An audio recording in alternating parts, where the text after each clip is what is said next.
कितना दिन से दिल में आस हो जाए के बाटे अभी बाबा के पास हो। चलो ना दर्शन करा दिए रानी, चलो देव घर घुमा दे। कहत कांवर मंगा दिए रानी, चलो देव घर घुमा दे। कितना दिन से दिल में आस हो जाए के बाटे अभी बाबा के पास हो। चलो ना दर्शन करा दिए रानी, चलो देव घर घुमा दे। कहत कांवर मंगा दिए रानी, चलो देव घर घुमा दे। बोला बोला बासुकीनाथ की।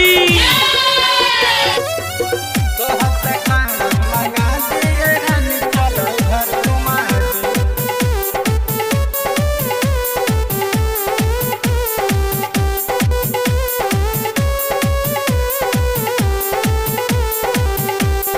घरवा के काम काज छोरा ऐसान हो, एने उने बात पर दो ना ध्यान हो।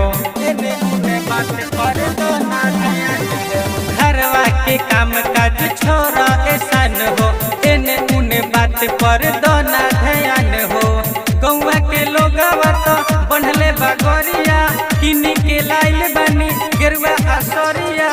तोहरो तो श्रद्धा पूरा दिए रानी, चलो दर्शन करा दी।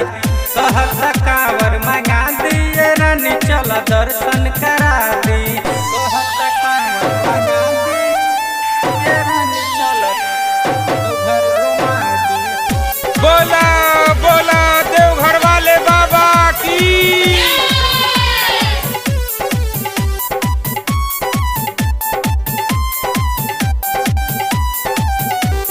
लेट जन कर हो जा तैयार हो, जल जाई बाबा के दुआर हो।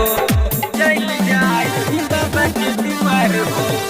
लेट जन कर हो जा तैयार हो, जल जाई बाबा के दुआर हो।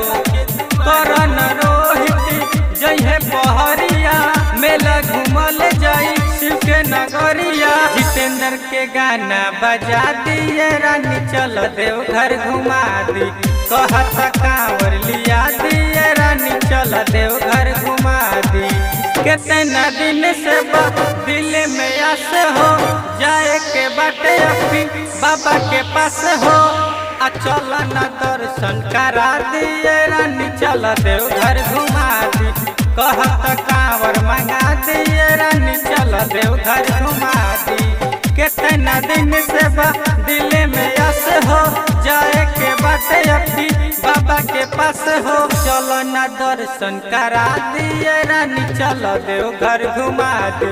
कहत कांवर मंगा दिए रानी, चलो देव घर घुमा दे।